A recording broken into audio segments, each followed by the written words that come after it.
Começa mais uma resenha nefrovascular, o podcast que trata do paciente renal crônico e toda a sua emblemática. A gente tenta discutir assuntos que abrangem todas as especialidades que atuam no tratamento do paciente renal crônico. É interessante também para familiares e o próprio paciente. Hoje a gente traz um convidado especial lá da Bahia, o Dr. Leonardo Cortizo, da Clínica IVA, que já participou com a gente falando sobre o uso de próteses na confecção das fístulas. E a gente está trazendo um assunto extremamente importante, que é bem comum e muitas vezes não é diagnosticado e não é notado pelo paciente. Então, hoje a gente vai conversar sobre isso, falar sobre o quadro clínico, o diagnóstico e o jeito de tratar da melhor maneira possível. E lembrando sempre que o paciente participa nos diagnósticos. Muitas vezes, clinicamente, a gente consegue fazer o diagnóstico dessa patologia tão frequente. Seja bem-vindo, doutor. Deixa eu falar que o doutor Juliano está me acompanhando de novo, meu companheiro Juliano Paiva, cirurgião vascular aqui no Mato Grosso do Sul também. Bem-vindo, doutor. Conta para nós como que se faz o diagnóstico da estenose central. Bom, primeiramente, agradecer novamente o convite para participar aqui com vocês. É um prazer enorme estar aqui mais uma vez. E hoje a gente vai falar do tema da estenose venosa central, que é um tema extremamente relevante para o doente renal crônico, porque pode interferir de forma significativa nos futuros acessos que esse paciente possa ter. Falando um pouquinho da sintomatologia, então, esse doente normalmente ele desenvolve sinais de hipertensão venosa no membro da fístula. Hipertensão venosa vai se caracterizar por edema, então esse braço ele vai estar inchado. Essa fístula ela pode acabar se desenvolvendo mais e virando uma que a gente chama de uma megafístula, uma fístula muito grande. A gente não quer uma fístula muito grande, fístulas grandes demais são prejudiciais para o paciente. Esse paciente ele pode ter também um tempo de hemostasia prolongado quando ele retira as agulhas. Normalmente, o curativo pós-hemodiálise ele deve ficar ali em torno de 2 horas. Se esse curativo ele é retirado com 2 horas e está tendo sangramento, você pode ter sinais de hipertensão venosa nesse membro, e essa hipertensão venosa pode ser secundária a uma estenose venosa central. Então, no geral, esses são os principais sintomas que a gente vê, né? Em casos mais avançados, esse paciente pode desenvolver até úlceras no membro, linfedema crônico desse membro, às vezes, mesmo que você desobstrua essa estenose venosa central, o membro não recupera 100% do tamanho que ele tinha previamente. Então, basicamente, são esses os principais sintomas. Primeiro, agradecer a doutora Alissa Moretti, a sua presença também, Leonardo, nesse dia tão importante para nós. E eu gostaria que você explicasse para nós como é que você diferencia uma estenose periférica de uma estenose central. Nem sempre é tão claro assim, geralmente o paciente apresenta mais de uma lesão, elas são insomatórias, mas como é que você faz na sua rotina do seu dia a dia? Acho que o exame físico é fundamental, né? A gente sempre começa pelo exame físico. Se você tem alguma dessas alterações que eu citei do quadro clínico, mas, por exemplo, você tem tempo de hemostasia prolongado, mas não tem edema no membro, muito provavelmente você não tem uma estenose central, você tem uma estenose mais periférica, no que a gente chama da zona de deságue, né, do outflow venoso da veia. Não é central, mas é uma estenose que está gerando uma hipertensão venosa também, né? Então o exame físico é importante, né? Normalmente essas estenoses periféricas, examinando, você consegue sentir no ponto da estenose um frêmito exacerbado, que não é comum você ter um frêmito muito exacerbado examinando a fístula mais proximal, né? Esse frêmito ele é maior na anastomose e menor mais para cima, então às vezes você tem um frêmito que está maior mais proximal no braço e menor distal no braço, pode ser que seja um frêmito, não porque a fístula está muito boa, e sim um frêmito porque tem uma estenose ali. Então, diferenciar é muito mais no exame físico mesmo, né? E auxiliar métodos diagnósticos como ultrassom com Doppler para as estenoses periféricas, e nas estenoses centrais ou fazer uma flebografia ou uma angiotomografia com estudo desses vasos venosos. E quais são os vasos mais acometidos no território central? As veias jugulares inominadas. Lá atrás, quando se passava muito catéter na subclávia, a gente via muita estenose de subclávia, né? Hoje a gente vê mais as estenoses em veia inominada, em cava superior. As estenoses de subclávia, normalmente, elas estão associadas a desfiladeiro torácico, que é a veia subclávia, ela passa num espaço entre a primeira costela e a clavícula. E esse espaço, às vezes, ele pode ser muito reduzido e não ter espaço para essa veia dilatar como ela dilata nos outros segmentos do acesso. E isso gera uma estenose, né? Além de você movimentar o braço, né? O movimento do braço também causa um estresse nessa região e pode vir a desenvolver uma fibrose ali que vai evoluir com uma estenose. Então, geralmente, quando acomete subclávia, é secundária a compressão no espaço costoclavicular. No geral, você vê na veia inominada e na veia cava superior.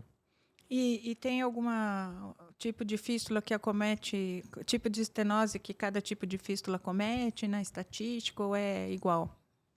Pelo aumento do fluxo, turbilhonamento, ou uso de catéter, Nas preferência? estenoses centrais, o desenvolvimento dessa estenose está muito associado com a presença de corpos estranhos, né?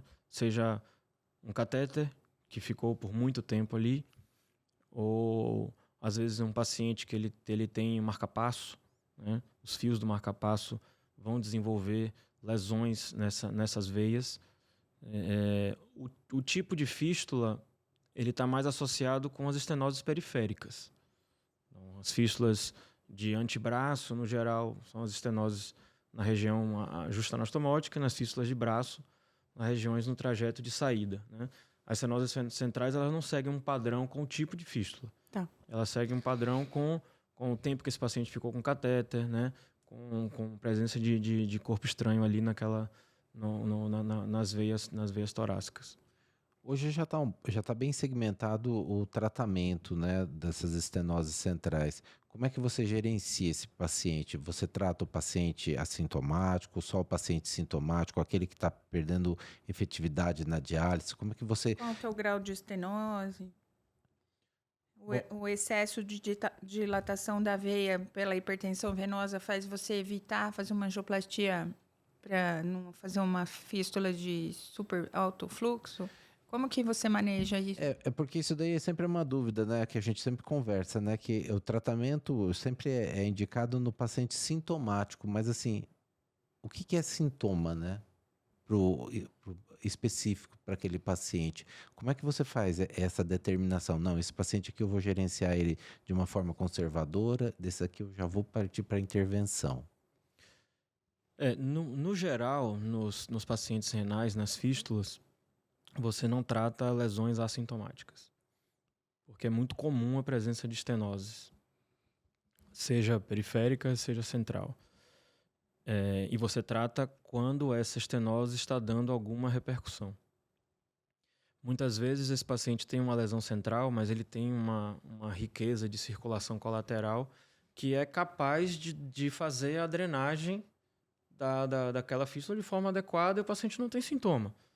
Não tem uma megafístula, não tem um sangramento aumentado quando tira as agulhas, não tem edema. A circulação colateral em si, umas varizinhas assim, você não considera como se fosse um sintoma? Não considera como se fosse sintoma para tratar. Às vezes tem um prejuízo estético do doente, né? Mas é muito raro você indicar só por estética. Você indica mais por presença de sintomas que estão dando com repercussão hemodinâmica, né? Então, sangramento, edema, né? Não tem diferença se é estenose ou se é oclusão. O que diferencia é a presença ou não de sintoma, né? Então, você não trata lesões assintomáticas. Às vezes, o paciente pode estar com dificuldade de punção, essa é uma outra possibilidade, né? O braço inchou um pouquinho, a veia ficou um pouco mais profunda. Então, Eu tenho pacientes que se queixam da turgidez da veia. Eles falam que dói. Quando tem estenose central, eles reclamam que dói na hora de puncionar e na hora que tira a agulha. Tem um pouquinho mais de sangramento, mas eles têm dor. Você já teve isso? Já. É bem comum nos meus que tem, aí eu acabo tratando e melhora. Não, isso aí é sintoma. Tá. Aí você considera o doente sintomático. Tá. É aquela fístula que você palpa, é uma fístula dura. Não é uma fístula molinha que você consegue comprimir a veia. A veia você tem que apertar e você consegue comprimir, né? Se você aperta e essa veia está empurrando o seu dedo para cima, isso é considerado uma hiperpulsatilidade, né? E isso é uma indicação de tratar. Porque isso significa que aquela fístula está sob um regime de hipertensão venosa. Então, tem indicação de você tomar alguma providência. E nessa sequência das opções de tratamento, como é que você gerencia essa estenose central? Bom, a localização ela é importante. Primeiro você precisa também escolher os materiais que você vai utilizar para vencer essa obstrução, né? Você pode ter desde estenose simples, onde você não precisa de um arsenal muito grande para poder recanalizar. Então basta você introdutor, um catéter, um guia, você consegue vencer aquela estenose. Em seguida vai com um balão, dilata, ou coloca um stent ou não, que a gente vai discutir um pouquinho mais para frente. Mas, às vezes, você tem oclusões. E pode ser, às vezes, oclusões longas, que são mais desafiadoras, né? No geral, você pode ou acessar pela própria fístula, ou acessar pela femoral também, né? Pela região inguinal, ou fazer um acesso duplo. Você precisa fazer um acesso duplo, tentar por cima, tentar por baixo, se forem lesões mais desafiadoras. Venceu a obstrução, você dilata, faz angioplastia. No geral, se a angioplastia ficar muito boa, né, e for a primeira vez que você faz naquele paciente, não teve um recoil, às vezes você pode deixar só com balão e acompanhar mais de perto, né? Agora, se você está lidando com uma lesão que ela é mais elástica, ou seja, dilatou e ela está ali voltando ao que ela era antes, essa angioplastia não vai durar muito tempo. Então, você talvez precise colocar um stent para poder manter esse vaso aberto, né? Uma estratégia que eu uso muito também é colocar um catéter dentro de uma bainha, porque isso dá um suporte maior, que a gente chama de uma telescopagem. Na literatura, tentaram até dar um nome como Mother Child, como se tivesse o catéter é o filho e a bainha é a mãe, um está dentro do outro ali, que você consegue ter um suporte maior, porque às vezes essas lesões são muito duras e transpor elas às vezes é difícil. Então, com a presença de uma bainha que ela é mais rígida, você consegue dar um suporte maior para vencer essas obstruções. Então, eu uso com bastante frequência, principalmente quando tem oclusão. Tá. São acessos combinados nesse caso. Você usa fístula e femoral para ter acesso à estenose. Então, pelo que entendi, você começa com balonamento na área de estenose. Se não tem recoil, fechou, beleza. Fica fazendo controle a cada quanto tempo? Como que é o controle ou só clínico? O controle é clínico. O controle é clínico. Quando ele volta a apresentar sintoma, aí que você vai pedir algum exame de imagem. Ou você pode partir direto para uma nova flebografia, porque você já sabe o que é, né? Você já sabe o que é. Se você quiser... Às vezes, se você pedir uma angiotomografia, você perde tempo, né? Você já sabe que é uma lesão central, porque você já tratou essa lesão previamente. Já vai direto com acesso femoral, uma flebografia, já com a intenção de você resolver o problema do doente. E você usa Que tipo de material para fazer uma angioplastia? Você usa um balão simples, os balões de alta pressão, você usa estentes revestidos, estentes não revestidos? Como que você põe na ordem? O que determina cada material? Bom, eu gosto muito de usar os balões de alta pressão, porque essas lesões elas são lesões muito duras e muitas vezes os balões convencionais não conseguem abrir 100% a lesão. Então, que o princípio básico da angioplastia é você abrir a lesão completamente, ou seja, o balão abrir completamente, ele tem que ficar completamente inflado, insuflado. Esse é o objetivo primário. E então você faz a angioplastia, um balão de alta pressão. Hoje, na minha prática, eu sempre que posso, sempre que me permite com relação a custo, eu coloco um stent. E minha preferência é stent revestido. A literatura tem cada vez ficado mais robusta na defesa desses novos dispositivos que eles são capazes de prolongar a perviedade primária do acesso.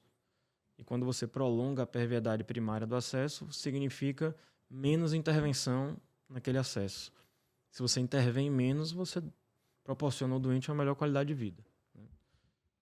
Porque toda hora esse paciente está internando para fazer intervenção também não é legal. Então, se você tem um dispositivo que vai ser capaz de fazer isso, né, de prolongar essa perviedade primária, então deve ser usado. Deve ser usado. Então, a gente tenta, sempre que a gente pode, é lógico que a gente às vezes impacta um convênio que não autoriza determinado material, aí a limitação aí vai no custo mesmo. A possibilidade de reintervenção é muito ampla, né? A limitação do uso de balão com droga é propriamente o diâmetro? Ou não existe nada que seja robusto para solicitar? Não existe nada robusto. O balão farmacológico em lesão central não tem muitos trabalhos, né? Então a literatura é muito escassa. E, particularmente falando, quando você analisa a fisiopatologia da estenose central, ela é muito mais por recoil da lesão do que uma hiperplasia propriamente dita. Então, essa lesão ela ocorre e ela é estreita, né? Então, você não tem uma hiperplasia, que é aquela parede, que é aquela camada íntima espessada. Você não vê isso. Então, não vai, para mim, não vai mudar muito o resultado, né? O que muda o resultado mesmo é você colocar uma estrutura metálica ali para manter aquilo ali aberto. É um raciocínio muito parecido com TVP de ilíaca, membro inferior, né? Não tem, você tem que fazer, você tem que colocar stent, né? Então, para poder manter esse vaso aberto. Eu observo muitas vezes que acaba tendo a lesão é muito na origem ali da subclávia, em alguns casos que eu acompanhei, e existe uma possibilidade de encarceramento da jugular. Você tem alguma coisa que você faz na sua rotina para preservar a jugular interna e evitar a perda desse acesso? A gente sempre tem que tentar evitar fechar grandes vasos, né? Então, se é uma jugular que ela não é uma jugular que não é doente, é uma jugular calibre mais ou menos normal, eu acho que você deve evitar. Então, nesses casos, a gente procura não usar o stent revestido, usa um stent não revestido. Tá. Quando vai cruzar uma jugular que tá saudável, né? Mas não é a rotina. Porque normalmente a jugular, inclusive, é a primeira veia que sofre com o uso prolongado de catéter, né? Então acaba que se é uma jugular doente, eu não me incomodo em fechar. É uma opinião pessoal. Não. Dentro do grupo SAVE, inclusive, a gente tem divergência com relação a isso, tá? Alguns advogam que, da mesma forma que eu, de cobrir, e outros preferem não cobrir, né? Então, isso é uma decisão muito pessoal, né? Dentro desses estentes não revestidos, quais que você tem alguma preferência quando você tem que utilizar? Hoje a gente tem... Os estentes em estenosa venosa central sempre foram demonizados, né?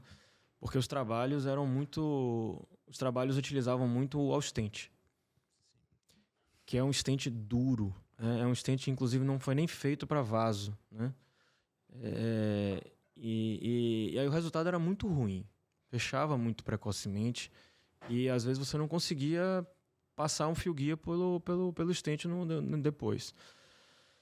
Só que a tecnologia dos stents não revestidos ela vem evoluindo muito, né? Hoje a gente tem stents dedicados para o território venoso. E os trabalhos em estenose central não são muitos, mas os trabalhos em estenose venosa central utilizando stents dedicados para o território venoso têm resultados melhores do que balão.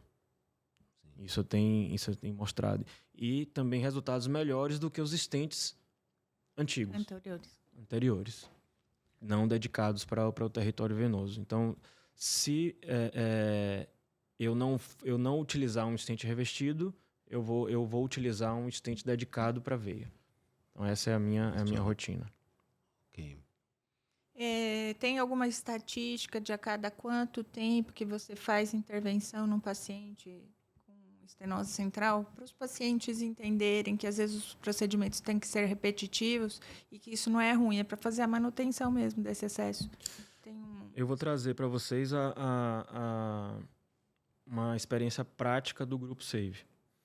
A gente está prestes a publicar o nosso trabalho com o stent Rhapsody para estenose venosa central, 44 casos, e a gente encontrou uma perviedade primária em 12 meses de 73%.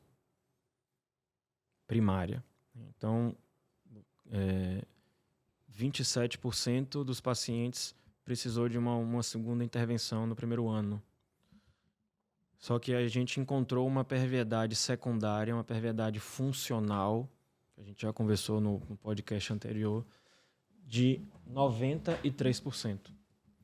Ou seja, em um ano, 93% dos pacientes continuavam dialisando pela mesma fístula. E com a sua lesão central funcionando perfeitamente. Então, essa experiência Brasil, né, na nossa prática, com resultados muito bons, resultados impressionantes. Com o balão, os resultados mais antigos, você via uma estatística de em 12 meses menor do que 50%. Tentando comparar, né? Quando você fazia uma angioplastia com balão, mais da metade dos pacientes em um ano já tinha que ter feito uma nova intervenção, né? Então é um resultado que não é muito duradouro, né?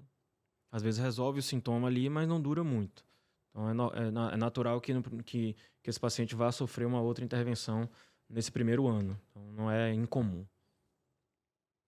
Qual que é a complicação mais temida no tratamento de uma oclusão do sistema venoso central? Como é que você se protege para poder fazer com o máximo de segurança para o paciente?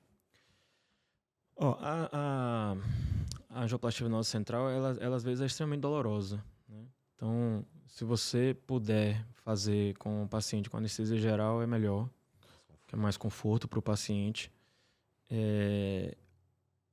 O que pode acontecer algumas vezes é você ter perfurações, né? Não é comum. Então, essa é uma complicação incomum, mas uma complicação que ninguém quer. Às vezes perfurar estruturas adjacentes. Às vezes você sai do trajeto do vaso e perfura estruturas adjacentes. Você pode, se uma lesão é de veia cava, você tem que ter muito cuidado na sua angioplastia para não ir com um balão muito grande logo de cara, assim, porque você pode ter uma ruptura, romper. Esse paciente às vezes fazer um derrame pericárdico, faz uma insuficiência cardíaca na sala. A gente já teve caso assim. E às vezes é bem desastroso, né? É bem desastroso. O último caso que a gente teve, acabou que a evolução foi muito boa, porque a gente estava num centro grande com cirurgia cardíaca. Nossa. Foi lá no hospital que eu trabalho lá em Salvador, que é o Hospital Ana Nery, que é um hospital que tem cirurgia cardíaca o tempo todo. É um hospital voltado para cirurgia cardíaca. Então tem um cirurgião cardíaco lá dentro, que não é comum em hospitais. Então a gente abalonou a veia cava, rompeu, o paciente chocou na sala. A gente repassou o balão, insuflou e levou para o centro cirúrgico. Com o balão insuflado, o cirurgião cardíaco abriu o peito, foi lá, reconstruiu, só aí a gente insuflou o balão. O paciente evoluiu bem, mas pode ser fatal, né? Então pode ser fatal. Então a estenose venosa central pode ter complicações fatais. Por isso que a gente tem que indicar muito bem, né? Não super indicar, indicar quando o paciente realmente tem necessidade de ser submetido a uma intervenção. A fisiopatologia da estenose, da oclusão do sistema venoso central está muito relacionada com a própria fístula, né? Mas a gente pode fazer alguma coisa para evitar? Acho que você já, além de, claro, evitar o uso do catéter, né? Que deve ser de todos o principal fator que leva ao desenvolvimento dessas estenoses. Mas alguma coisa a gente poderia lançar a mão para a gente tentar evitar ao máximo ou postergar essa evolução dessa estenose central? É engraçado que às vezes a estenose venosa central ela ocorre em paciente que nunca teve catéter. Sim. Então você fala, então não é só o catéter que causa isso, né? O que a gente vê muito também em fístulas de alto fluxo, muito alto fluxo. Que a gente até imagina que essa estenose central é uma própria defesa do próprio organismo ao hiperfluxo. Sim. Que a gente tem que lembrar que a fístula ela é uma comunicação direta com o coração, com o átrio direito, né? Então, se você tem uma fístula de muito alto fluxo, você está gerando uma sobrecarga enorme para o coração. Então, em alguns pacientes, a gente vê que desenvolve uma estenose venosa central pelo fluxo. Às vezes, a gente imagina que seja uma estenose, inclusive, protetora. Sim. Então, aí você tem que falar, e aí, se tiver sintoma, eu vou fazer o que com esse paciente? Eu vou tratar essa Vamos fazer uma pergunta pior. Se esse paciente tiver uma hemodiálise mal feita, um KTV, índice de resolução ruim, e você tem que tratar. Você trata e cerca, faz cerclagem da fístula, diminui, resseca, diminui fluxo, como que você faz? O ideal é que você cercle primeiro. Cerclar primeiro. Você faz a bandagem primeiro. Se a bandagem não resolver, você vai e trata a lesão central, né? Porque o objetivo primário é você reduzir o fluxo da fístula. Porque a causa primária do problema está no hiperfluxo, tá? E já aconteceu de você não tratar esse hiperfluxo, e como eu falo, é uma estenose protetora, você vai lá, dilata essa estenose e o paciente faz uma insuficiência cardíaca aguda na sala. A gente já teve caso de paciente fazer parada cardíaca. Então, o ideal é que você reduza o fluxo primeiro, né? Eu já vi roubar fluxo do antebraço na hora que liberou a estenose central, a fístula virou e esquemiou o braço. É um negócio assim inacreditável. Leonardo, como é que você está vendo o avanço avanço tecnológico do material que a gente está utilizando? A gente está vendo que está surgindo muita coisa, evoluiu muito esse material. Até pouco tempo atrás a gente não tinha nada, agora a gente já tem opções. Mas como é que você enxerga isso daí? Então, a indústria ela tem voltado os olhos com bastante interesse no mercado de acesso. E novos stents estão surgindo, né? Novas tecnologias estão surgindo. E eu enxergo isso com ótimos olhos, porque só quem tem a ganhar é o doente, né? Só quem tem a ganhar é o doente. A maior parte dos stents que a gente usava antes não eram dedicados para acesso. Hoje a gente já tem stent que foi desenvolvido para ser usado em acesso vascular, né? Balões que foram desenvolvidos para serem usados em acesso vascular, com os balões farmacológicos. Antigamente o balão farmacológico era para a parte periférica. Sim. Então eram diâmetros menores, era diâmetro 5, 6, que são diâmetros pequenos para fístula. Hoje a gente já tem balão farmacológico de 8, 9, 10, 12 milímetros, né? que foram desenhados para fístula. Tem que ter, inclusive, o shaft curto, né? Que você pode, inclusive, que geralmente, no geral, o principal acesso para fazer as angioplastias é o próprio membro da fístula. Você não ficar trabalhando com materiais muito compridos, né? Trabalha com materiais mais curtos. Então, foram materiais desenhados para serem utilizados na angioplastia do acesso vascular, seja central, seja periférica. Então, a indústria vem evoluindo muito, cada vez mais investindo em desenvolver a literatura, né? Investindo em trabalhos, novos ensaios clínicos. Então, eu acho que isso aí a gente tende a ver bastante mudança aí nos próximos tempos. Hoje a gente teve a oportunidade de trabalhar com você numa cirurgia que tecnicamente bastante difícil e que a gente achou o resultado assim excelente. E em 3 horas que foram de cirurgia, a gente aprendeu a gente absorveu assim, muitas dicas. É gostoso fazer essa troca, porque a gente vai vendo a maneira de olhar do outro profissional. Eu sei que é difícil você ilustrar isso aqui, mas queria que você tentasse dar uma dica de técnicas para acessar o que é difícil, o tamanho do balão que você usa, se é proporcional à veia, é um pouquinho maior, quantos % que o seu stent vai fazer um oversize. Essas coisas para as pessoas, os cirurgiões vasculares que estão fazendo, dicas dos procedimentos endovasculares. Se você puder tentar, eu sei que é abstrato, pergunta, não é muita coisa, mas assim, o que você vai falando, explicando para quem está começando, quem já faz e está pedindo umas dicas, que hoje eu achei que foi extremamente produtivo, né? As técnicas de recanalização central elas também estão evoluindo bastante. As técnicas simples, elas têm um índice de falha de 30%. Então, em 30% dos pacientes, com as técnicas básicas ali, você não vai conseguir recanalizar. Foi o exemplo desse caso de hoje que a gente fez. Foi um caso que vocês já tinham tentado com técnicas simples, né? Catéter, guia, bainha, né? Acesso duplo. A mãe, o filho, um de cada lado. Acesso duplo, embaixo, em cima. Empurrei, dei soquinho. E não conseguiu. O rabinho do fio entrou. Quando a gente não consegue pelas técnicas convencionais, existe uma técnica chamada de recanalização com agulha, onde você simplesmente recanaliza com uma agulha. Emocionante. E esse caso de hoje foi bem interessante, porque a gente fez uma punção da veia cava superior com uma agulha e indo por um trajeto extravascular.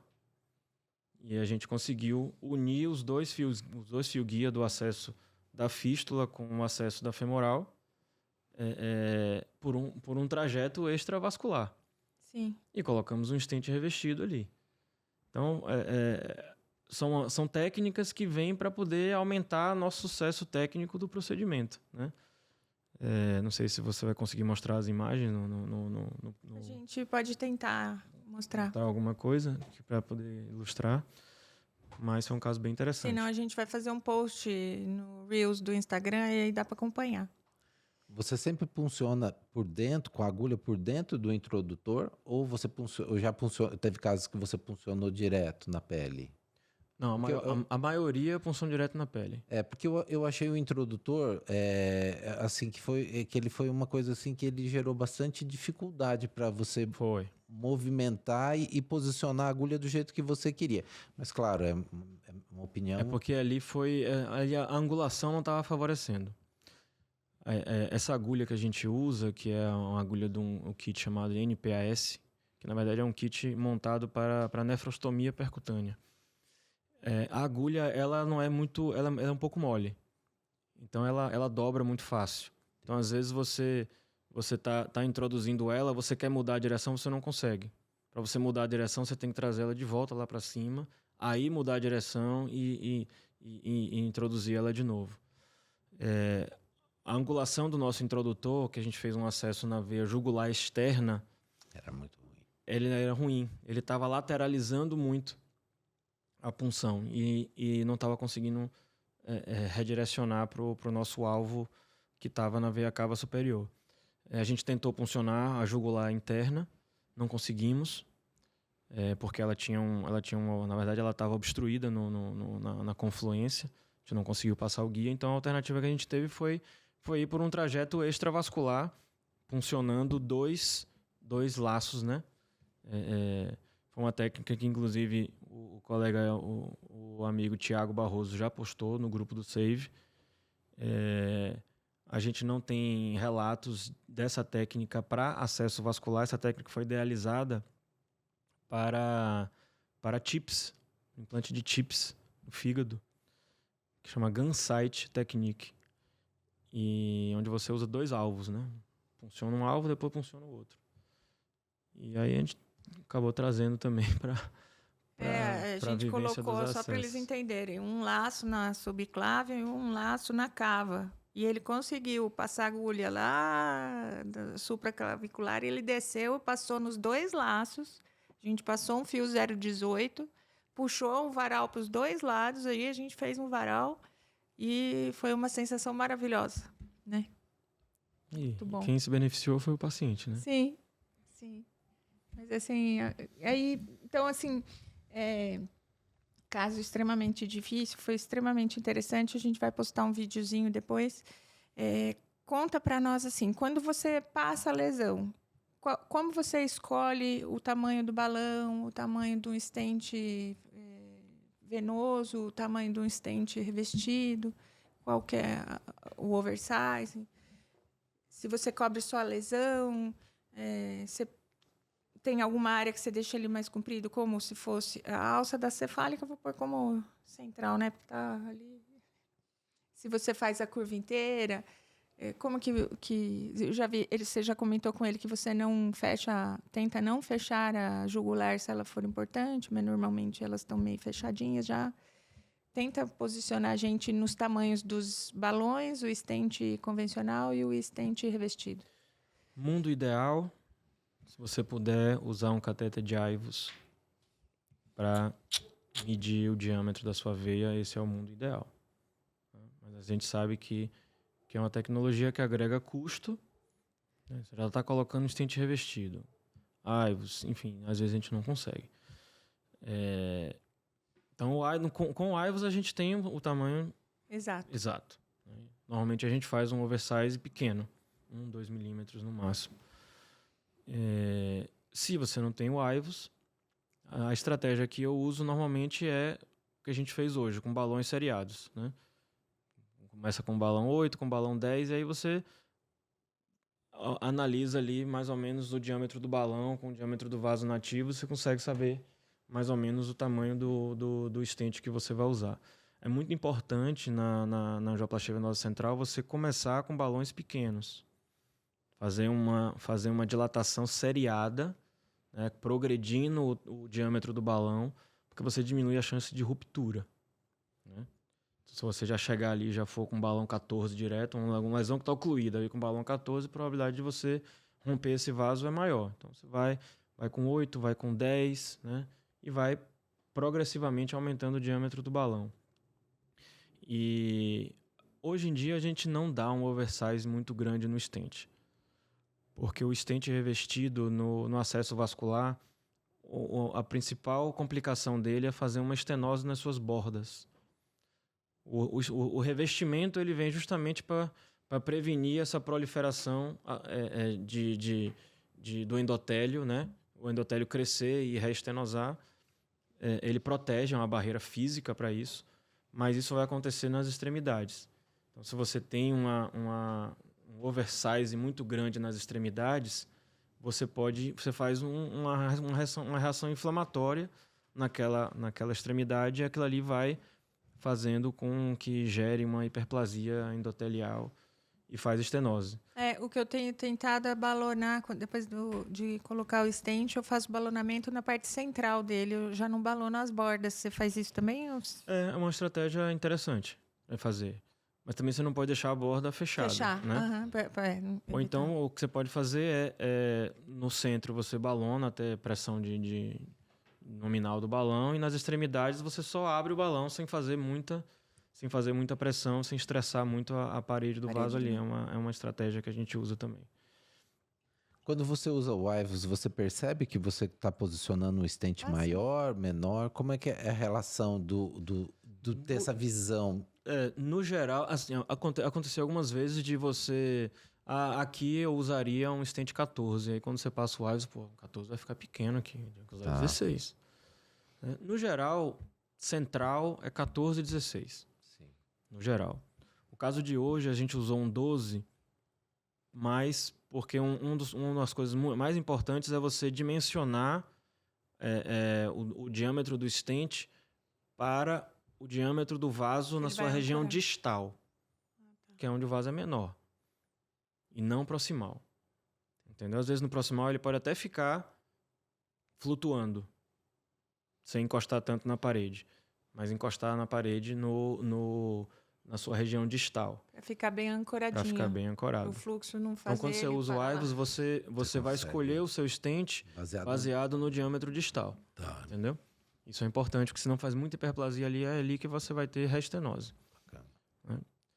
E eu geralmente coloco 1 a 2 milímetros a mais o balão e o stent do diâmetro que eu vi no IVUS.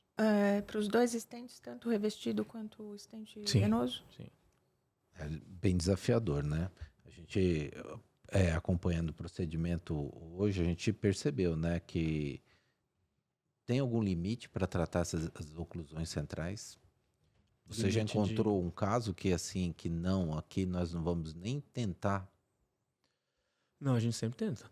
Se o paciente precisa, a gente sempre tenta.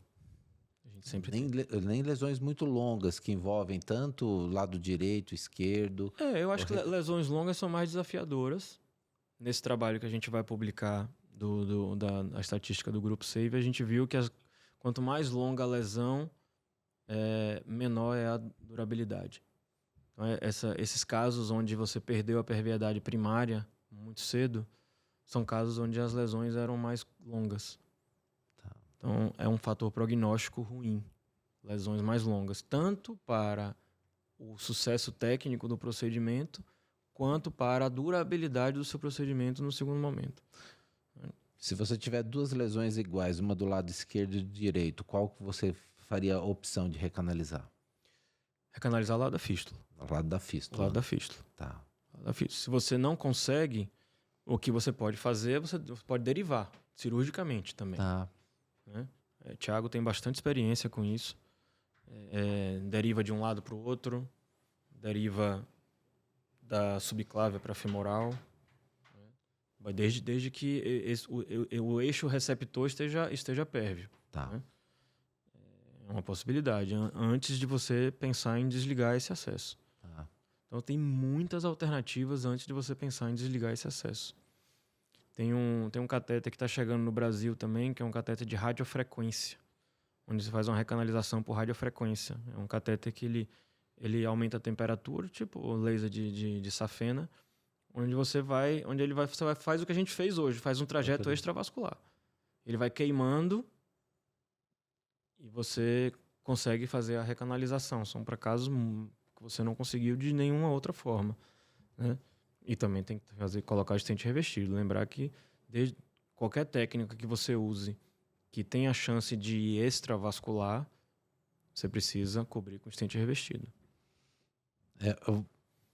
Mais uma dúvida pessoal minha aqui para você. O Hero ou a recanalização com stent? Recanalização com stent. Tá. Por quê? Por causa da durabilidade. A recanalização central, ela dura mais, independente da técnica que você use, do que o Hero. O Hero normalmente é para pacientes onde você não tem nenhuma outra alternativa. Né? Aí você usa o Hero. Na nossa prática, a gente não tem usado muito Hero, porque a gente tem conseguido com outras técnicas antes. Sim. O Hero é uma boa opção, porém ele tem uma perviedade primária ruim. Ele trombosa muito. Né? Ele precisa de muitas intervenções para manter ele aberto. Né? Se você mantiver ele aberto, tá ótimo. Mas se esse paciente está ali uma vez por mês, uma vez a cada 2 meses, tendo que fazer uma trombectomia, você está agregando um custo muito alto para esse procedimento e não está dando qualidade de vida para o doente, né? Então, hoje a última opção seria essa, na sua sequência de opções que você tem ali, no seu leque. Hoje, quando é que eu indico o Hero? Sim. Quando esse paciente se é um paciente que está com os eixos fechados, tem uma cava superior aberta. Eu punciono a cava com a técnica que a gente viu hoje, com a punção, com uma agulha de um kit NPAS. Você punciona a cava, então você faz um trajeto e passa um catéter. E esse catéter vai ser uma ponte para você fazer um Hero. Tá. Então, é um paciente que não tem outra possibilidade. Se você fizer uma fístula, vai edemaciar.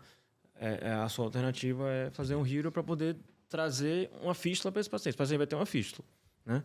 Um paciente também que tem uma possibilidade de fazer um transplante num curto período de tempo também é uma opção. Se você tiver muita doença venosa central, é uma opção. Então, são pacientes que ou têm uma expectativa de vida baixa, né? Ou são pacientes que têm uma expectativa de transplantar rápido. O Hero é uma opção. Porque o tempo que ele vai durar aberto ali é o tempo que esse paciente ou está transplantando ou o tempo de vida do paciente. E clinicamente, agora vindo a parte clínica, o paciente está com edema, tem todas essas queixas álgicas, você usa algum medicamento, algum medicamento para diminuir esse edema, para drenagem linfática, passa algum tipo de compressão? Meus pacientes perguntam bastante sobre compressão extrínseca, né, como uma meia elástica, que usam em drenagem, esvaziamento ganglionar, né? As pacientes usam para o linfedema. Você costuma usar algum tipo de compressão? Não costumo, não. Não costumo, não. A gente teve um caso bem interessante, que foi um caso de um paciente que tinha uma estenose venosa central já de longa duração. Tinha sido tentado recanalizar num outro serviço no interior da Bahia, não foi possível. E aí mandaram pra gente, a gente conseguiu recanalizar, e mesmo depois de recanalizar, o braço do paciente não murchava, não diminuía. E aí a gente pensou em ser realmente uma coisa, algum processo linfático. Conversamos com o fisioterapeuta e ele começou a fazer drenagem linfática nesse braço do paciente. Foi espetacular o resultado. O resultado foi espetacular. Então, assim, às vezes essas estenoses que estão ali de longa data fazem já uma lesão de vaso linfático e mesmo você recanalizando, às vezes você não consegue atingir uma melhora do edema tão significativa. Então a gente conseguiu fazer isso com drenagem linfática. Então, às vezes pode ser até que tenha indicação, né? Mas eu não costumo usar na minha vida prática, não. A gente teve um caso que foi até emblemático, que foi uma recanalização e a paciente evoluiu com muita dor neuropática. Você já teve alguma coisa semelhante a isso? Como é que você está conduzindo isso? É difícil. Não tem muito o que fazer, não. O tempo acaba ajeitando, o paciente melhora. Acomodando, Mas a gente... a queixa do paciente é tão importante que você fica com dúvida, né? Será que eu rompi esse vaso? O que está acontecendo? Ele está infartando? O que está... É muito diferente, né? Eu tive uma paciente que eu fiz a angioplastia, coloquei um stent central. Uns 10 dias depois, ela deu entrada na emergência com sintomas típicos de síndrome coronariana aguda. E o CAT normal. Então, era da presença do stent, né? Ela foi melhorando aos poucos. Márcio Filippo, a gente discutiu um caso no nosso grupo interno semana passada. Ele fez uma angioplastia venosa central e esse paciente evoluiu com soluços incoercíveis no pós-operatório. Não parava de soluçar, soluçando. Provavelmente na angioplastia fez alguma irritação, não sei, nervo frênico, alguma coisa assim que o paciente ficou soluçando sem parar. Então acontece. Em arco cefálico a gente vê muita dor no pós-operatório quando você coloca stent, porque é uma região bastante inervada aqui, né? É comum, mas a gente vê que com o passar do tempo isso vai melhorando. analgesia comum mesmo e orientar o paciente que vai ser autolimitado. Bom, de novo a gente atestou que o fisioterapeuta ajudou demais. A equipe multidisciplinar é importantíssima. Importante. Tanto na hora de fazer o diagnóstico, a máquina tem alarme, tem sangramento excessivo, o braço está demasiando muito, o paciente tem dor na hora da punção, tem que prestar atenção e tem que valorizar a queixa do paciente e a gente tem que se comunicar. Como que é a sua comunicação com o pessoal das clínicas que você trabalha, direto com os nefrologistas? Você tem acesso à enfermagem, à equipe? A gente trabalha com um grupo de WhatsApp. Então, eu tenho um grupo de WhatsApp com as clínicas que trabalham comigo. E nesse grupo, além dos cirurgiões da minha equipe, os nefrologistas da clínica e os enfermeiros, mais enfermeiros coordenadores, né, que estão em contato ali com o doente, também estão no grupo. E a gente troca a vivência o tempo inteiro. Então, dificuldade de punção, trombose de fístula, qualquer coisa que aconteça com o paciente, coloca ali no grupo, a gente discute em tempo real. Então, é uma ferramenta muito, muito interessante que a gente usa. Eu notei que quanto mais eu fui me aproximando da enfermagem, de frequentar a sala de hemodiálise, mesmo pacientes do SUS, eu consegui mostrar para a equipe toda o papel delas como é importante, porque muitas vezes pelo WhatsApp eu recebo fotinho, doutora, está com esse problema, o paciente está com estenose central, não está? Eu concordo, vamos avaliar, vamos encaminhar para fazer algum procedimento endovascular e tal. Então, assim, sempre tem que ressaltar o papel tanto da equipe quanto da família no manejo do paciente. Alguma dica especial sobre estenose central para o cirurgião vascular que está vendo a gente agora? Na verdade, só complementando o que você falou anteriormente, lá em Salvador, eu montei um evento que chama Fístula Talks. E foi uma ideia de a gente trazer essa equipe multidisciplinar para a gente conversar sobre acesso. Né? A gente tem que falar a mesma língua. É importante a gente estar em sintonia e falar a mesma língua. A gente fez o primeiro em 2021.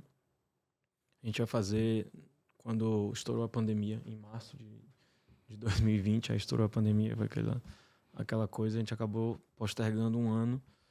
E fizemos o primeiro ano e foi um sucesso, assim, sabe?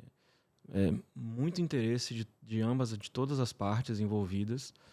Tanto que a gente é cobrado para fazer todo ano. Você envolve todos os níveis da equipe? Todos os níveis.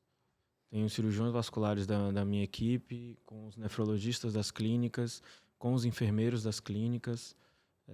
Esse ano a gente colocou quase 100 pessoas num restaurante lá em Salvador para falar de fístula.